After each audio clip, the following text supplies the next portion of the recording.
l'invité de la matinale. KTO Radio. La France connaît ces 15 derniers jours des épisodes caniculaires, excepté peut-être la région bretonne et une partie de la Normandie, quelque peu épargnée par ces fortes chaleurs. Mais plus que la climatisation et les brumisateurs, les arbres sont un allié essentiel pour bien des choses et en particulier pour faire face à la chaleur. Hervé Covès, bonjour. Bonjour. Merci d'être notre invité ce matin sur KTO Radio. Je vous présente aux auditeurs. Vous êtes agronome, on peut dire agroécologue et aussi laïc séculier franciscain. Votre mission ces dernières années est notamment d'accompagner les agriculteurs dans l'aménagement d'agroforesterie de leurs parcelles. Alors Hervé Covès, je vous propose que l'on s'intéresse d'abord aux zones urbaines, aux arbres et aux zones urbaines où la température est souvent supérieure à cause du bitume, du béton.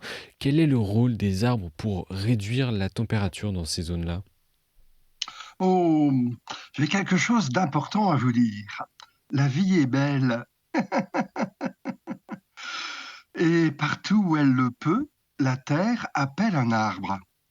C'est-à-dire que lorsqu'on laisse la nature évoluer spontanément, quel que soit l'emplacement de la planète, sur les terres émergées, une forêt se met à couper, à pousser. Et c'est nous qui, justement, la coupons pour nous installer. L'arbre a un pouvoir de transpirer, d'évaporer de l'eau, et donc par là même de rafraîchir. De par aussi sa photosynthèse, nous, on est des animaux, nous respirons, nous brûlons des sucres et nous dégageons de la chaleur. Un arbre, il fait exactement l'inverse d'un humain ou d'un animal. Il prend des gaz et les condense pour en faire des sucres. Au lieu de brûler, il condense et donc il crée du froid. Voilà. Ce qui fait que quand il y a des arbres en ville, la température diminue. Elle diminue de façon quelquefois importante, globalement, dans un cœur de ville arboré, par rapport à une partie qui ne serait pas. La température est de 4 degrés plus bas en moyenne, mais lorsqu'on fait référence à la température du sol, entre une route qui est inondée de soleil, cette route peut quelquefois atteindre des températures de 60, 70 degrés, 71 degrés hier, avec la grosse canicule juste devant chez moi, alors que sous les arbres, la température était aux alentours de 35 degrés. Vous voyez, 35 degrés plus bas sur le sol, à l'ombre des arbres. Voilà, cette différence est tout à fait prodigieuse, mais alors bien évidemment, les arbres, c'est beau, ça fait de la fraîcheur, ça fait aussi de l'ombre, et lorsqu'il fait moins chaud, l'ombre peut être gênante. Et puis après, il y a cette histoire tout le temps qu'un arbre, ça peut s'effondrer, ça peut tomber. Et on a aussi eu cette énorme tempête il y a la semaine dernière, là maintenant, c'est juste il y a quelques jours. Et cette tempête qui a fait tomber plein d'arbres dans la ville, fracassant des voitures, des toitures. Et voilà, donc il y a aussi bien sûr des problèmes liés à la présence de l'arbre, mais par chance, nos techniciens, tous les agents qui entretiennent les arbres en ville, ont des méthodes maintenant pour que les arbres soient plus robustes et durent plus longtemps, notamment au travers de les tailler en forme de tétard ou de trogne. Hervé, Ce sont des structures qui peuvent permettre aux arbres de beaucoup moins s'effondrer, d'avoir un tronc plus solide et des branches plus petites que l'on coupe tous les 5 ans, tous les 10 ans simplement. Et donc elles n'ont pas le temps de vieillir trop longtemps et de s'effondrer sur les passants ou sur les voitures. Hervé Covès, certaines municipalités font encore le choix de retirer des arbres.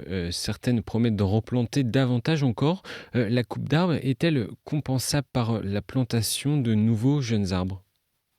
Mais alors, oui, il y a le temps, le temps l'emporte toujours sur l'espace, et le fait de planter des arbres est toujours une bonne chose, et ce dont on en coupe, on en replante, et dans 20 ans, dans 30 ans, et quelquefois, les gens peuvent s'émouvoir fortement de de la présence, d'abattage d'un très vieil arbre. Et ça, c'est toujours quelque chose de déchirant et de complexe à gérer pour les personnes et notamment pour les élus, hein, qui ont la responsabilité des personnes qui vivent en ville, hein, et la responsabilité pénale, hein, et juridique lorsque des arbres peu entretenus ou mal entretenus s'effondrent sur les passants, hein. Voilà, donc c'est tout le temps des moments compliqués, mais planter des arbres est sûrement une bonne chose. Compenser simplement par les arbres coupés par d'autres, c'est peut-être insuffisant aujourd'hui, hein, où on sent que la présence d'arbres est attendue impatiemment et massivement par les gens, hein, Mmh. parce que simplement ça climatise mieux les villes. Et puis après, l'autre aspect lié aux arbres, hein, c'est que quand on réouvre les trottoirs, qu'on réouvre le bitume pour y planter des arbres, eh ben, on crée une forme de porosité qui permet à l'eau de s'infiltrer dans le sol et à éviter qu'il y ait trop d'eau qui tombe dans les caniveaux et se retrouve directement dans les rivières pour provoquer des crues immenses lorsqu'il y a des gros événements pluvieux, hein. Donc, on a à réfléchir à ça, à rendre les villes plus poreuses, à planter des arbres. Enfin, tout ça répond aux mêmes enjeux d'adapter tout simplement, hein, nos lieux de vie au réchauffement climatique et en faisant ça, d'espérer, de tenter de mieux vivre tout en compensant, même si c'est tout petitement, hein, mais en commençant par des gestes primordiaux, simples et quelquefois minuscules, juste laisser pousser un arbre, de permettre aux humains de réparer des problèmes qu'ils causent et qu'ils continuent de causer sur Terre. Mm. La forêt recouvre presque un tiers du territoire français. Vous parliez d'adaptabilité de nos zones urbaines. Dans quel état est, elle, la forêt face à au changement climatique aujourd'hui? Alors, il faut être assez vigilant sur ce qu'on appelle une forêt. Dans les forêts relativement naturelles, euh, euh, on voit que des adaptations apparaissent, hein, la forêt est capable de se cicatriser de tempêtes, de 99 notamment, et il y a des endroits où on a vu de nouveaux types de forêts apparaître, hein, qui sont tout à fait adaptés aux évolutions du climat. Hein, par contre, donc, ce qu'on appelle forêt, c'est aussi souvent la sylviculture, donc des peuplements de monoculture, hein, d'arbres. Et là, effectivement, ces massifs-là, hein, de plantations de Douglas, de sapins blancs, même de hêtres à certains endroits, sont grandement en danger et on les voit s'effondrer, on les voit de plus en plus malades, on les voit de moins en moins adaptés aux zones dans lesquelles nous vivons, hein. Et donc, des instituts de recherche ont pu même produire des cartes, par exemple, sur la répartition du hêtre. Le hêtre qui est présent dans à peu près toute la France aujourd'hui, sauf peut-être un petit peu moins dans la zone méditerranéenne. Eh ben, le hêtre n'existera d'ici 2100 que dans un grand quart nord-est de la France. Et partout ailleurs, il aura disparu ou peut-être réfugié encore un petit peu en altitude dans certains massifs montagneux.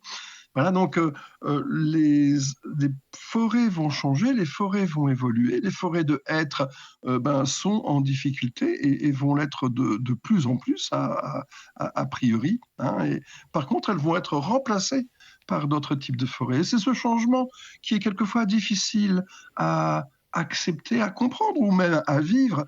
Nous sommes tellement dans le souhait de conserver l'existant, de conserver, de mettre un petit peu sous cloche notre lieu de vie, hein, de ne pas le voir trop évoluer, alors que de nouvelles essences végétales sont en train d'apparaître. Savez-vous, par exemple, que le genévrier turifère, ça veut dire qui porte l'encens. Ce genévrier est celui qui était utilisé dans les temps anciens des premiers chrétiens pour faire de l'encens bon marché, parce que l'encens venant les perles d'encens venant de zones désertiques étaient rares et chères.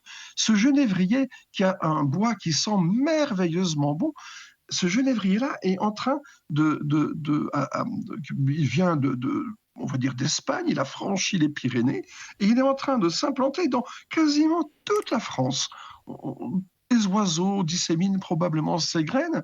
C'est un arbre qui peut devenir majestueux, 20 à 25 mètres de haut, capable de supporter des plus grandes canicules, capable de supporter de la grande aridité et même par autre moment d'avoir ses racines inondées et même capable de supporter le feu au point que lorsque il fait très chaud, il envoie dans l'atmosphère toute sa résine, toutes ses essences, hein, qui lui donnent cet excellent et merveilleux parfum, qui fait que lorsque le feu arrive, si jamais feu il y a, eh ben, toutes les essences ont disparu, il ne reste que du bois gorgé d'eau qui ne brûle pas. Vous voyez, Mm. cet arbre est capable de faire des massifs forestiers qui ne brûlent pas. Voilà, et ça aussi, c'est un grand L'adaptation, oui. sujet d'espoir Mm. dans les adaptations du climat. Que Et ce soit ce genévrier porte encens qui vienne à la rescousse de nos forêts. Je trouve ça tout à fait merveilleux et même peut-être comme une espèce de clin d'œil de là-haut. Hervé Covès, en 50 ans, les mentalités ont beaucoup évolué sur notre rapport à la maison commune. La population s'émeut d'ailleurs facilement face à l'abattage d'arbres. Pourquoi y sommes-nous aujourd'hui particulièrement sensibles, en quelques mots? C'est, je pense, tout simplement une quête de sens. Quête de sens dont beaucoup de nos concitoyens ressentent cette nature plus grande que nous, qui nous dépasse complètement. Cette nature, cette création qui dit quelque chose de plus grand que nous. Et du fait que nous sommes un, que nous appartenons à ce tout, et que face à l'abattage, face aux différentes injures que nous pouvons prononcer, proférer, réaliser aux arbres, face à ça, nous pouvons aussi essayer de vivre en frères, de vivre dans un amour réciproque de ces arbres qui nous apportent du bien-être, qui nous apportent de la fraîcheur, qui nous apportent du bois, qui règle ce réchauffement climatique, chose que nous ne savons pas faire et que nous, en contrepartie, que pouvons-nous faire, comment pouvons-nous être pour vivre en frères avec eux? Voilà, et là, il y a quelque chose de tout à fait merveilleux qui retentit encore plus fort dans mon âme, qui suis franciscain, hein, séculier, et donc vous faites cette année les 800 ans du cantique de Frère Soleil. Loué sois-tu, mon Seigneur, pour frère arbre, qui nous apporte fraîcheur, douceur, calme et la beauté de nos cadres de vie.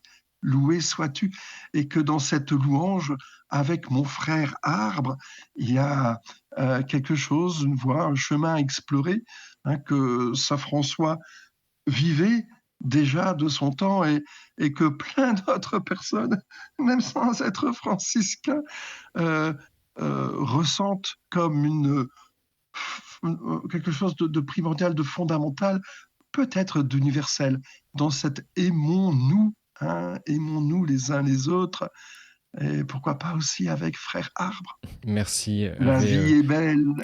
Merci Hervé Coves pour ce beau message. Et j'en profite pour citer le nom du festival Paysage in Marciac que vous co-organisez avec la structure Arbres et Paysages 32. Ça se passe du 28 juillet au 1er août prochain autour justement des arbres et de leur importance. Merci à vous d'avoir été avec nous ce matin. Merci.